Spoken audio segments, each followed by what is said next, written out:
practice. Parental guidance is advised.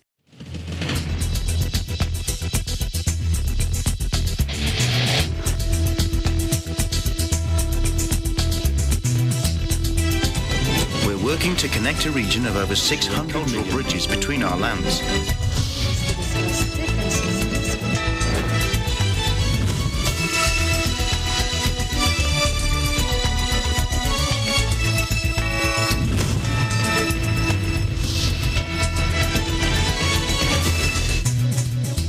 Hello, mga Angeles, and you're watching ASEAN in Focus. We're coming to you live from Manila and Cambodia. Hello, Crystal. Hi, Alma. Good afternoon. And to all our online viewers, I am Crystal from your EBC Cambodia Bureau, bringing you the news in the dynamic ASEAN region. On today's headlines. But there are questions raised during the Congress. President Duterte on Monday night asked the Department of Health to investigate the reported complaints about false positives COVID-19 tests conducted by the Philippine Red Cross. The increase in coronavirus infections appear to be slowing, but the country's health system's capacity remains at high risk. Toppled Myanmar leader Aung San Suu Kyi has no comment on a declaration of war against the junta by a shadow government dominated by lawmakers from her party, that according to her lawyer on Monday. More than 106 million travelers to Thailand had their personal details exposed online in August. A cybersecurity research company that discovered the data said Monday, but the leak was quickly plugged by authorities.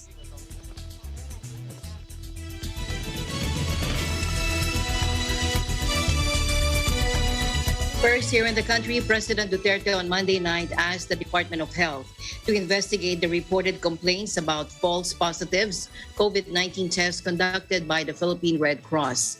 Now, during his talk to the people, Duterte said he received reports that there are false positive results in the swab testing processed in various molecular laboratories, or PRC, headed by Senator Richard Gordon. Take a look. But there are questions raised during the Congress hearing just today. I also would like to ask, are your testing facilities and equipment really as good as you say they are? Because I have heard of many false positive cases from your laboratories. Can you enlighten the Filipino people on this? I was informed that 44 out of 49, or 89.79% of total hospital personnel who tested positive in PRC Subic turned out negative in another molecular laboratory. Nataas ito, Dick, ha? 44 out of 49. But in another test,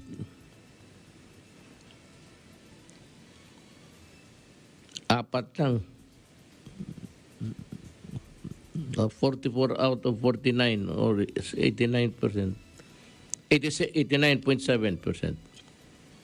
However, in the Presidential Security Group, 187 out of 213, or 87.79% of the PSG personnel tested positive in the PRC Manila laboratory, but tested negative in their confirmatory test. The Department of Finance had 13 cases of false positive PCR test results for COVID-19. The individuals decided to take a second confirmatory PCR test within 24 hours. All the individuals tested negative for COVID-19 after taking the confirmatory test. 2 individuals decided to take a third confirmatory test. The third test also came out negative for COVID-19. As such, we have concluded that the positive results received from the first RT-PCR swab tests in the Philippine Red Cross may be classified as false positive. Sherling, MD, states that most false positive results are thought to be due to lab contamination or other problems on how the lab has performed the test. Ang mahirap nito, Dick, is paano yung mga tao na tumanggap na lang sa PCR test ninyo na positive sila when all along negative sila, but because walang pera at hindi masyado di meet ka na assertive ones, pasunod-sunod na lang, and had to endure a confinement of 2 weeks when all along tested negative pala sila.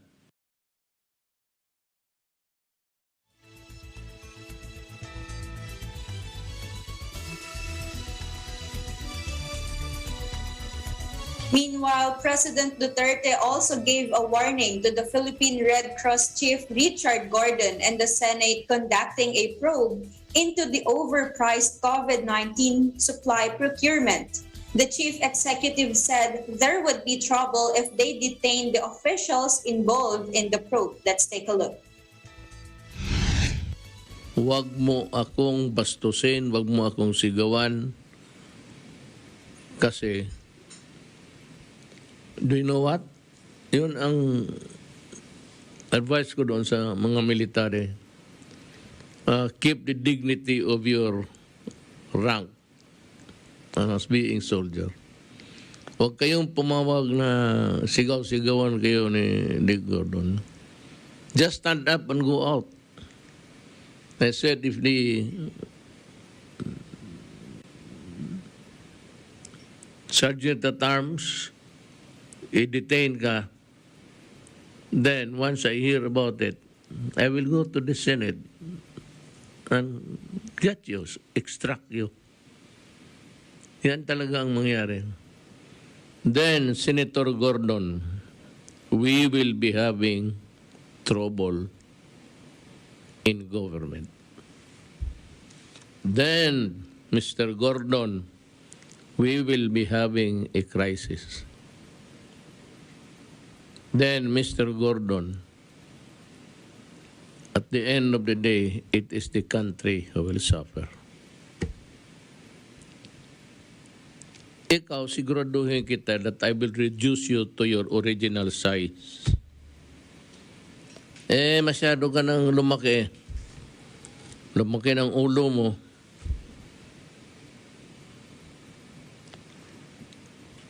So it's about time na, isauli kita sa dati mong pagkatao.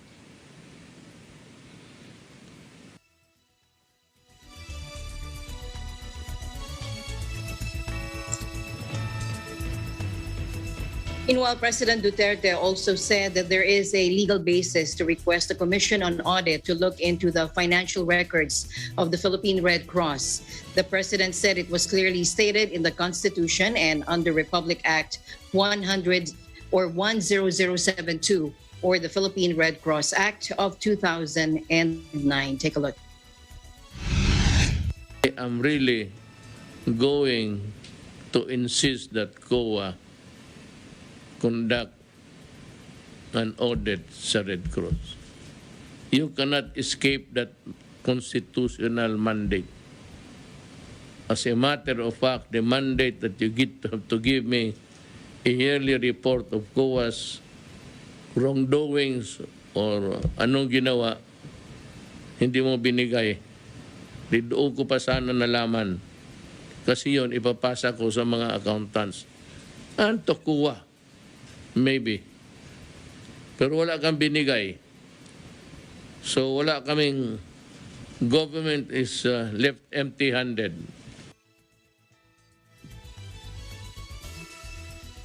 The President has already instructed the Solicitor General to write to COA Chairman Michael Aguinaldo requesting to conduct an audit over PRC's financial status. The President said he also wants to see transparency from Senator Richard Gordon's handling of the Philippine Red Cross. The increase in coronavirus infections appear to be slowing, but the country's health system's capacity remains at high risk.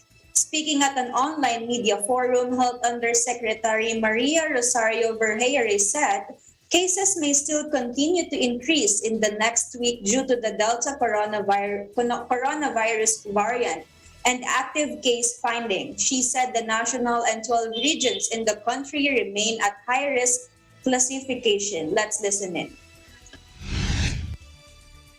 Disaggregating our epidemic curve into the major island groups and the National Capital Region plus areas, we have noted that NCR and plus areas, the dark blue and the green line, show a steep increase at the end of July. In the recent week, a slight downward trend is seen. The rest of Luzon, which is the red line, continue to show an increase.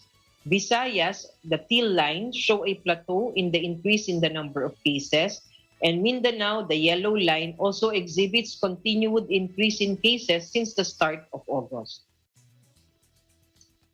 Nationally, we remain to be at high-risk case classification with a positive 2-week growth rate at 18% and a high-risk average daily attack rate at 18.56 cases for every 100,000 population.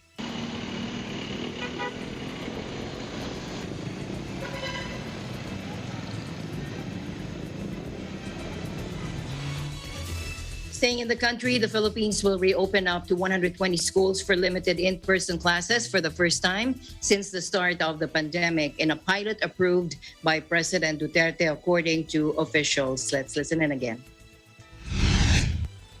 2 buwan. Ito po ay half a day, every other week, at ito po ay gagawin sa mga lugar na unang-una, minimal risk po no, na i-determine ng ating DOH. Sang-ayon po sa safety assessment na ibibigay po ng ating Department of Education.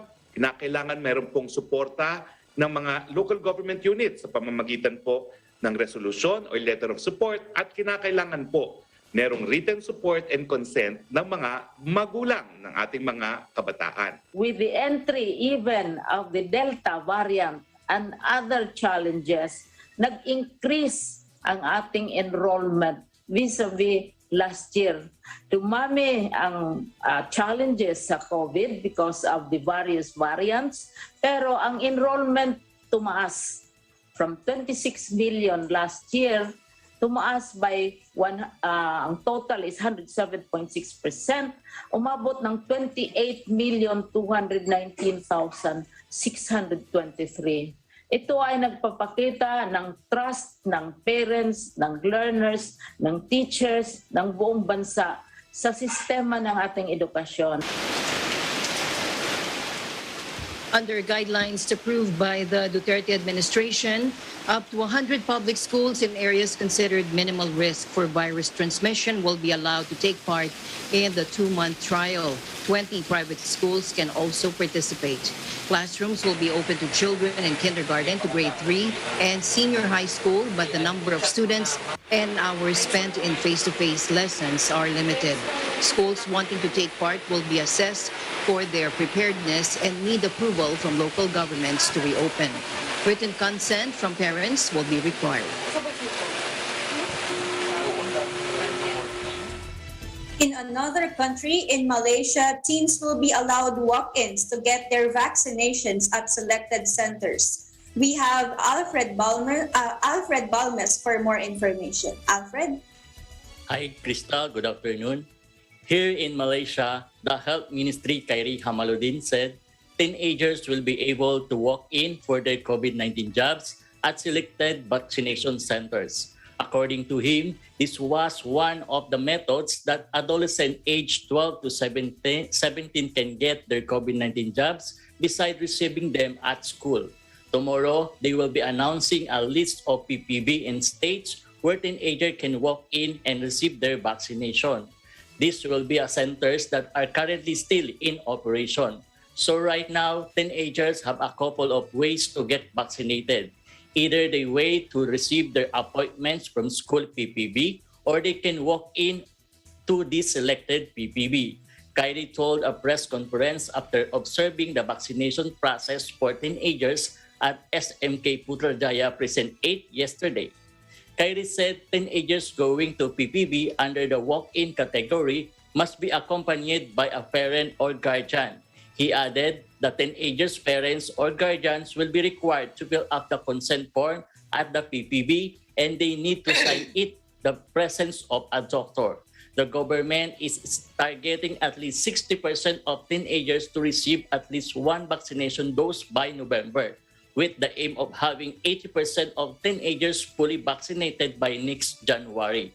The immunization program for adolescents started in Sarawak on September 8 and in Labuan on September 11. Yesterday, teenagers in Putrajaya, Selangor, Kuala Lumpur, Kedah, Perlis, and Pahang also restarting receiving their COVID-19 jabs. A total of 3.2 million teenagers in the country aged 12 to 17 are expected to be covered by COVID-19 immunization program. Kyrie said there had been no reports of side effects among the first 85,000 teenagers who had been vaccinated up to September 16. He said it was important for adolescents to get vaccinated as there had been a surge in COVID-19 cases and deaths involving those under 18. In 2020, there were 12,620 cases involving those 18. This rose to 400,688 in 2021 alone as September 16. Of that, 252,569 cases involved school children, while 42,831 of them were preschool children. A total of 62 children died from COVID-19 in 2021 as of September 16, compared to 6 deaths in 2020.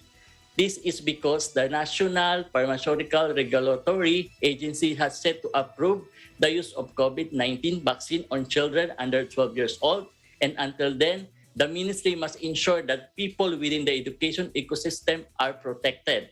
As for the supply of vaccine, Kyrie said Malaysia had enough to vaccinate teenagers as well as upcoming booster shot program.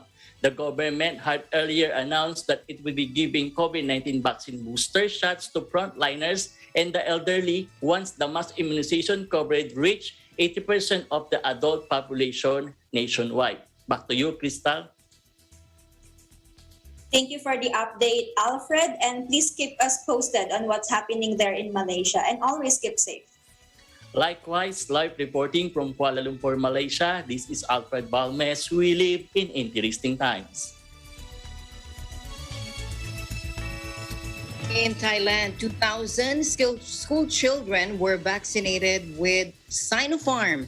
We have an update from Faye Barte. Hello, Faye. Really interested in this report. Yes, indeed. Good afternoon to you, Alma, and to all our viewers. The first batch of school children aged 10 to 18 from 3 different schools had received Chinese-made Sinopharm vaccine with their parental consent. In accordance with schools reopening, Alma, the Chula-born Royal Academy, or CRA. Alma, let's just give a simple background of this Chula-born Royal Academy. This is a learning and research centers in the fields of medicine, science, and public health, and even environment management. And this Chula-born Royal Academy, Alma, they provide internationally standardized medical services for all, in particular the poor and the unprivileged. And this academy, they have the campaign, and it is already started. The program or the campaign is called Back to School, to give free jabs to 180,000 school children in Bangkok and nearby provinces. This inoculation, Alma, is for young people, has been announced last month following the example of China. Now, Alma, the Food and Drug Administration has not approved the use of Sinopharm yet to youngsters. What they approved to be used is the Pfizer vaccine. However, the CRA, or the Chula-born Royal Academy Secretary General Niti Mahanonda, mentioned that the Sinopharm is safe for school children. He also mentioned that Sinopharm had been injected to young people in China, in Chile, Sri Lanka, and the United Arab Emirates. And Dr. Niti assured that the campaign will continue until all students who has parents' approval had been inoculated until mid of October. And now Dr. Niti said it is important to minimize the disruption and was hoping that the Food and Drug Administration would approve enough brands. For this reason, he can see that the supplies would reach the poorest areas where educational inequality was felt the most. And Alma, the Chula-born Royal Academy, will observe the students' condition for 3 times. The first one would be the second day after the vaccination. The second one is the 1 week after vaccination. And the last one is the 1 month after vaccination. He also gave certainty that there will be very mild side effects, and the worst effects are minor fever and the soreness at the injection site. Alma, this information is from the Bangkok Post. And I would just like to add, because we gathered some reactions from immediate people. This is not from the general population, but this is only from immediate people that is near to us. The first reaction that we gathered is from a Thai citizen that has children or has a child age between 10 to 18, and he was saying that it is okay for my child to receive the Sinopharm as long as it will be protected or my child will be protected against the COVID-19. Now, we also have some reaction from Filipinos here that they also have children aged between 10 to 18. They were saying that they are just going to wait for the Pfizer vaccine rollout. Back to you, Alma. All right. Thank you very much. And I am surely waiting and looking forward to an update on this. Thank you so much, Faye. Thank you so much also, Alma. You keep safe there, especially also the people here in Thailand. I am Faye Barte, reporting live from Thailand, and we live in interesting times. Going back to the Philippines, as the country has so far received a total of 64,942,000 vaccine doses, including the 9,586,270 doses from September 13 to 19, the highest weekly delivery since the life-saving shots from various manufacturers started arriving in February. In a news release issued by the National Task Force Against COVID-19 on Monday night, it said of these shipments, 6,171,590 million doses arrived over the weekend. A total of 561,600 Pfizer doses donated by the U.S. through COVAX facility arrived Monday evening. Of the more than 9.58 million doses delivered last week, 6.65 million combined doses of Sinovac, Pfizer, Moderna, and Sputnik vaccines were procured by the national government. 909,400 doses of AstraZeneca and Moderna vaccines were purchased by the private sector and local government units or LGUs, and 2.02 million doses were donations through the COVAX facility. National Task Force Against COVID-19 Chief Implementer and Vaccine Czar Secretary Carlito Galvez Jr. earlier announced that more than 34 million doses are expected to be delivered this month. From various sources and manufacturers of this number, 13,041,410 doses have been delivered.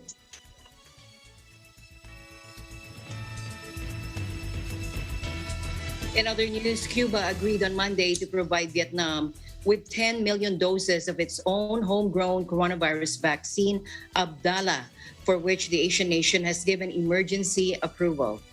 Now, a deal was signed between the two countries during an official visit by President Nguyen Xuan Phuc to the communist island. The government said the agreement concerns an initial 5 million doses, but Vietnam has already authorized the purchase of 10 million doses in total, according to Cuban media. On Saturday, Vietnam became the first foreign country to approve the emergency use of Abdala, which Cuba is already using, along with Soberana 02, another locally developed vaccine. Venezuela has signed a contract to acquire 12 million Abdala doses, while Iran is producing Soberana 02 under agreement. Argentina and Mexico have also expressed interest in the Cuban vaccines. Last week, Cuba started the process of seeking World Health Organization approval for Abdala and Soberana 02.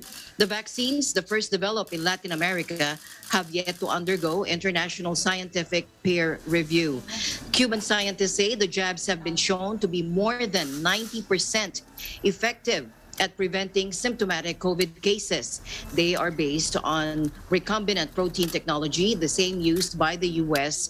Novavax and France's Sanofi inoculations. Under American sanctions since 1962, Communist Cuba has a long tradition of making its own vaccines dating back to the 1980s. Nearly 80% of its inoculations are produced locally.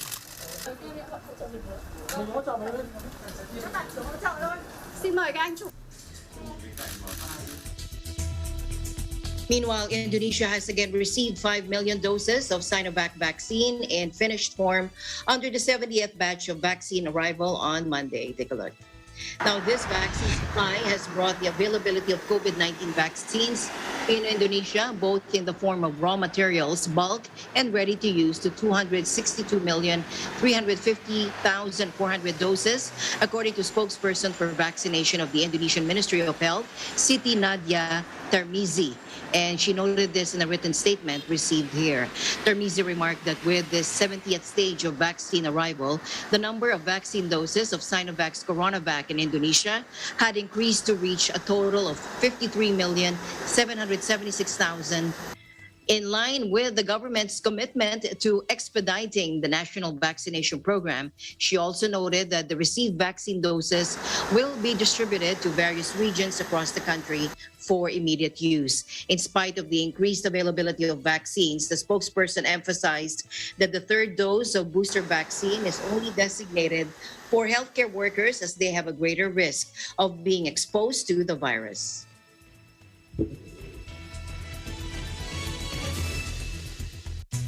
And the news continues here on ASEAN in Focus. We'll be right back.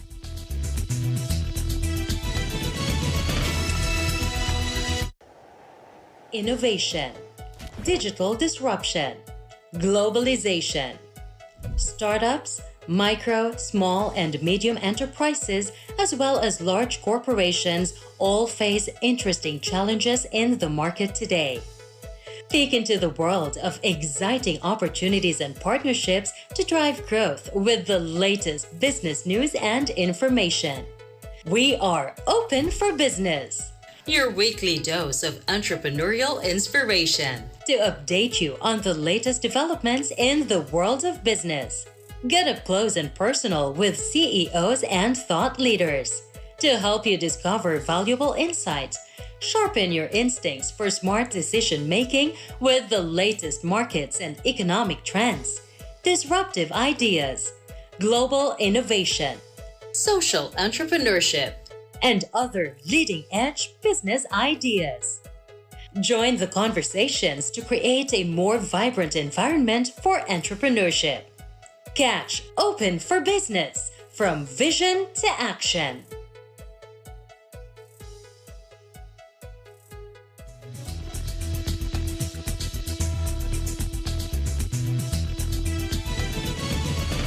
And you're still watching ASEAN in Focus. Presidential Advisor for Entrepreneurship Joey Concepcion is urging the government to allow a shorter quarantine period for fully vaccinated travelers from North America.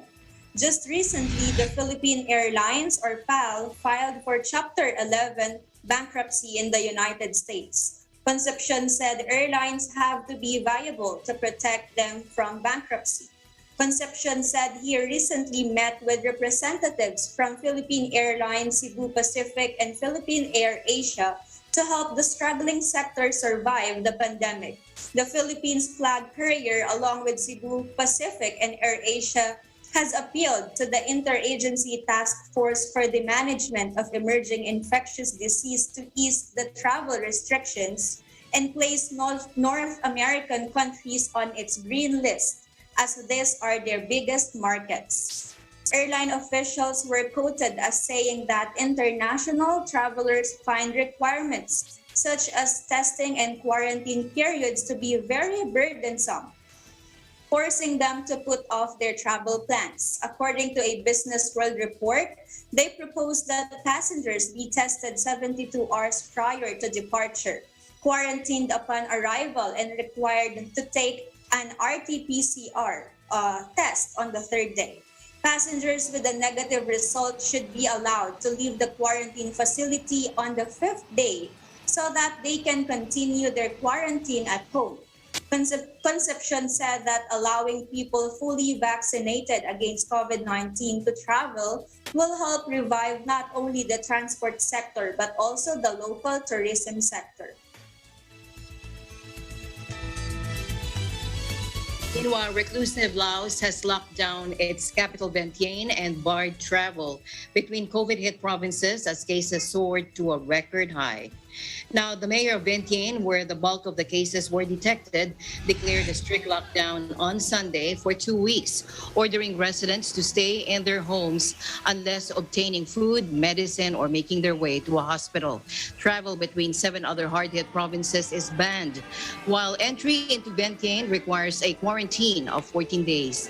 All public gatherings, even religious ceremonies, were also banned, as are activities including outdoor exercise and selling street food, according to the state-run media KPL. The surge in cases over the weekend was linked to fresh clusters found in the country's garment factories, where the bulk of workers infected with the highly contagious Delta strain. Laos has so far reported a total of 19,399 cases and 16 deaths. Meanwhile, in Vietnam, Hanoi's authorities have allowed the reopening of some non-essential services across the city from 6 a.m. on September 21, which is today. Restaurants and food and drink establishments are permitted to reopen for delivery only and must close before 9 p.m. every day. Other services that are allowed to reopen include indoor hairdressing salons, traditional markets, shopping centers, stores for stationery, textbooks, and other learning equipment, mechanics, electronic, and home appliances. However, karaoke venues and bars must remain shut. Masks are mandatory in public. People must maintain a distance of 2 meters in public and must not congregate in groups larger than 10 outside of hospital, workplaces, or schools. Funeral services must not have more than 20 attendants. Motorbike delivery services, including those using ride-hailing apps, will continue to operate from 9 a.m. to 10 p.m. But shippers must be vaccinated with at least 1 dose, make daily health declarations, and strictly observe COVID-19 prevention and control regulations.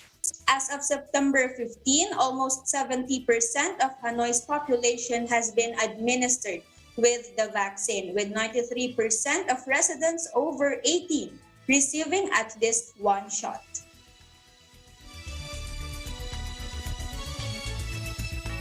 To Brunei now, where the country recorded 214 new coronavirus infections on Monday, its highest daily tally since August 22. All but one of the new cases were local transmissions, with the other imported from Singapore. The Health Ministry also identified 7 new clusters, including 2 at Waho Maggie's Mall, 12 cases, and Rimba Complex, 7 cases. The Rimba Complex cluster was detected after more than 300 people were swabbed in a mass testing exercise on Saturday night. Brunei has already reported 2 coronavirus deaths on August 24, the first fatalities from COVID-19 in the Southeast Asian nation in over a year as it battles fresh outbreak. The Health Ministry Authorities said an 85-year-old woman and a 69-year-old man, both Bruneians, died after contracting lung infections following their admission to a quarantine center this month. Now, Brunei introduced fresh curbs in August after seeing its first local infections for 15 months. Authorities have closed cinemas and places of worship, banned dining in at restaurants, and barred people from leaving their homes except for essential reasons. Going back to Malaysia, as a prominent Malaysian transgender entrepreneur wanted in her homeland for insulting Islam by cross-dressing has been arrested in Thailand. Police said Monday, with authorities seeking her extradition. The case of Nur Sahat or Sajat, who runs a cosmetics business, has added to concerns about the worsening climate for the LGBT community in Muslim-majority Malaysia.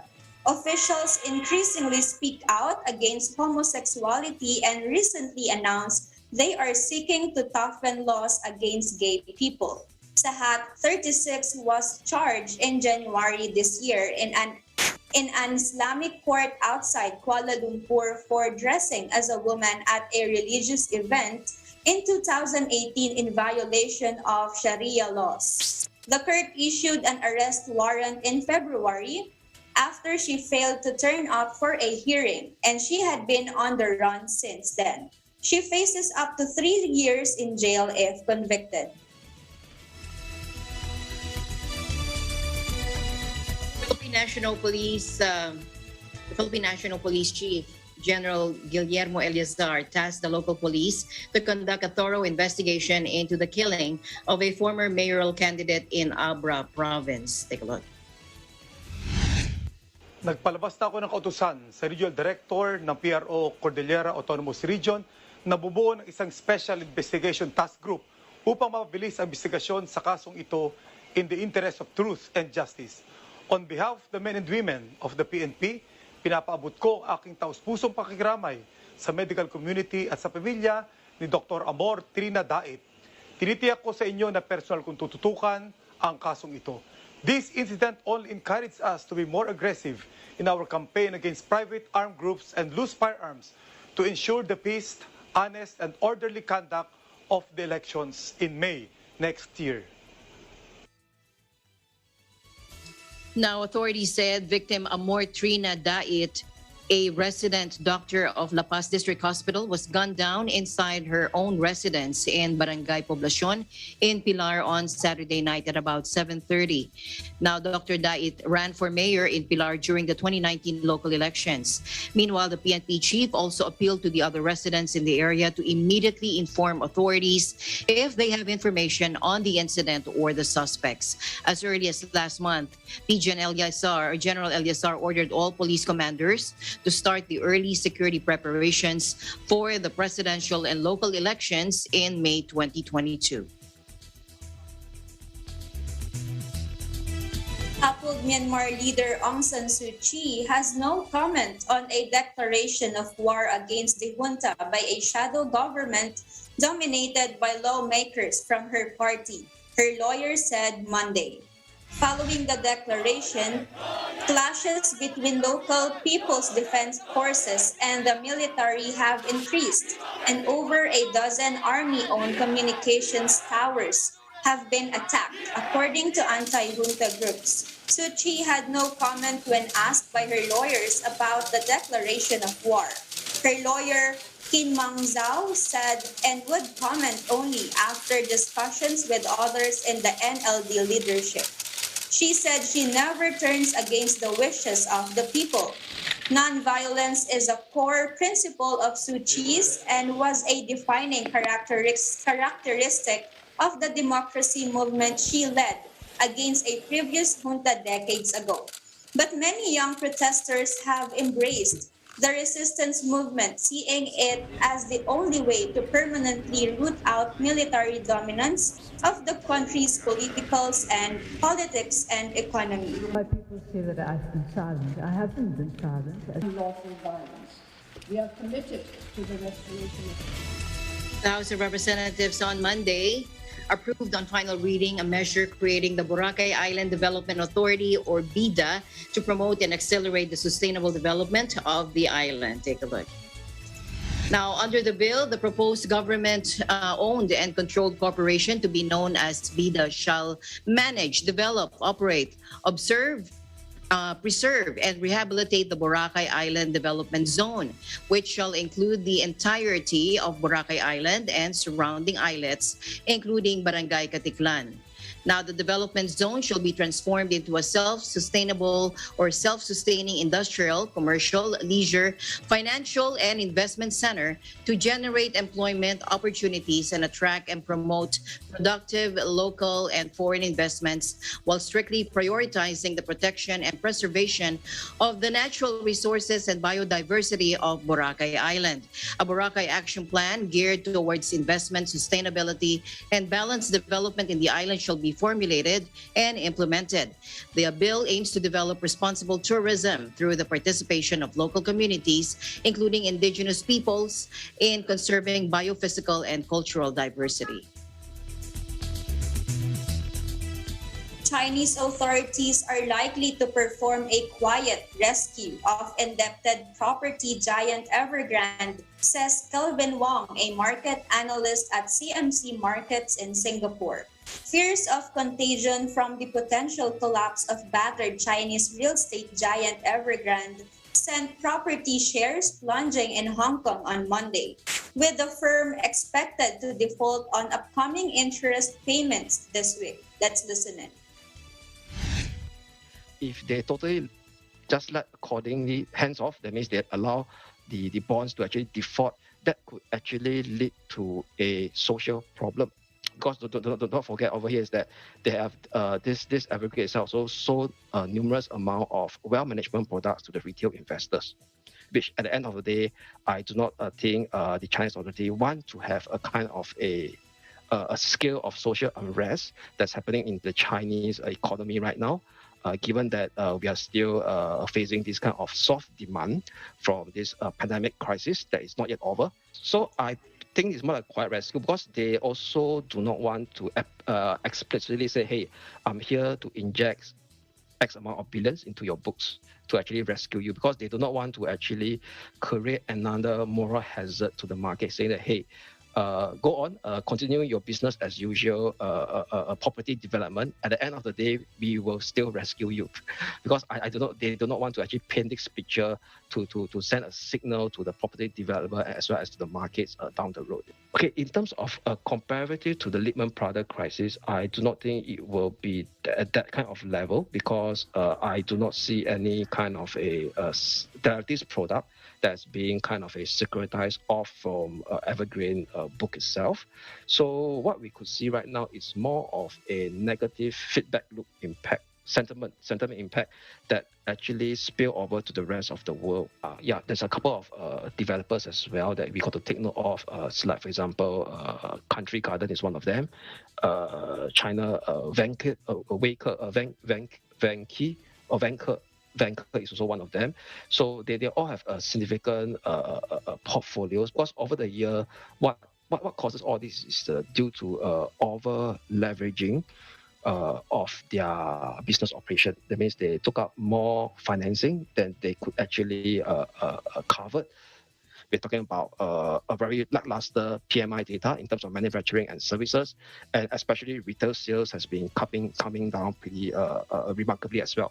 So that all actually points to a slowdown in growth in the Chinese economy that has been prevalent since the start of the second half of this year. So if the Chinese authority were to actually allow Evergrande to actually default by itself, that means allow market action to actually dictate without any intervention, I would say indirect intervention by the government, it will actually lead to a full-blown localized crisis. The firm, one of the country's biggest developers, is on the brink of collapse as it wallows in debts of more than $300 billion. More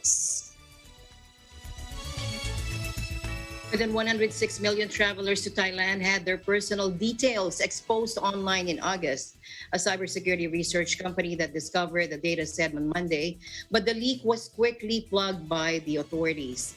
Now, Britain-based consumer security company Comparitech said in a report that its head of cybersecurity research, Bob Dyachenko, found a database in August containing the personal information of travelers to the kingdom.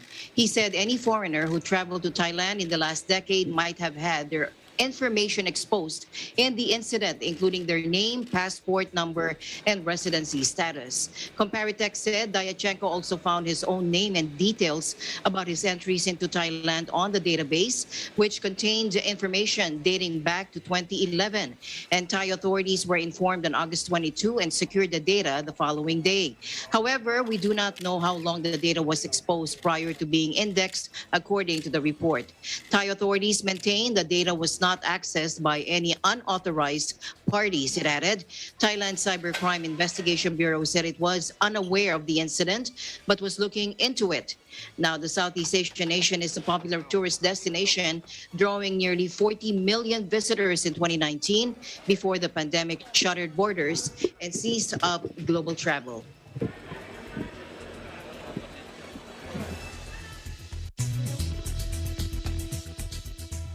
And the Malolos-Clark segment or Phase 2 of the North-South Commuter Railway, or NSCR, of the Philippine National Railways, PNR, is now 32% complete and is on track to be completed in 2024. Take a look. Sa kasalukuyan ay meron tayong 32% na overall progress rate para sa PNR Clark Phase 2 at inaasahan natin na yan ay matapos yung kabuuan mula Manila hanggang Clark by year 2024, exactly. Itong tinatawag natin na North-South Commuter Railway ay merong haba na 147 kilometers. Meron niyang 35 na mga stasyon at yan ay magdadaan sa 25 sa 25 na mga cities and municipalities mula sa Clark International Airport hanggang Calamba. Kinabibilangan yan ng tatlong yugto, tatlong segment. Nandiyan ng PNR Clark Phase 1 na ongoing construction na mula pa noong 2019. Nandiyan ang PNR Clark Phase 2 na nag-umpisa ng construction earlier this year. At nandiyan din ang PNR Calamba na mag-uumpisa naman ng construction by next year. So suma total, yung NSCR natin o ang North-South Commuter Railway ay gagawa ng 25,000 na mga direct jobs. At sa Clark Phase 2 pa lang ay 7,000 jobs na ang magagawa at direct pa lang yan. Ibig sabihin yung mga trabahador natin, wala pa dyan yung mga indirect jobs na tinatawag na magmumula doon sa economic activity na isasagawa o na madidudulot itong proyektong ito.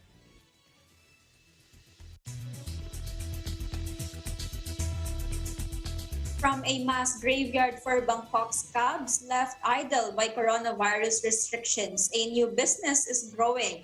Mini vegetable gardens and frogs ponds set up to help feed out of work drivers.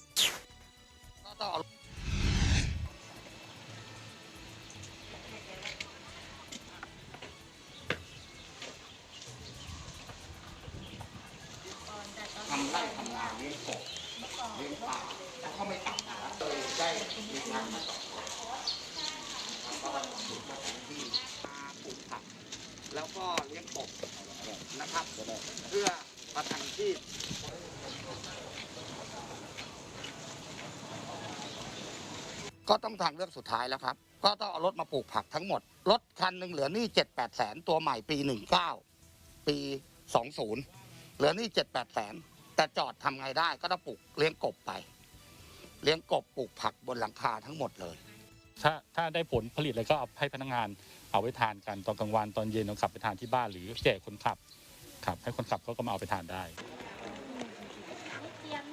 ไม่เซียนไปเรียนมาบวบโลกอ้วน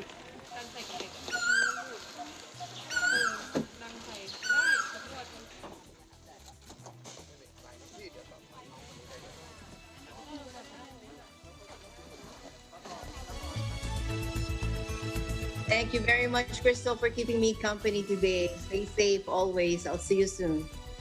Thank you as well, Alma. And that is the latest news in the Southeast Asian nation. Stay updated about the ASEAN region. Once again, I'm Crystal Ann Ballesteros from your EBC Cambodia Bureau. And we live in interesting times. And we'll see you back tomorrow, same place, same time here on ASEAN in Focus. I'm Alma Angeles. We live in interesting times.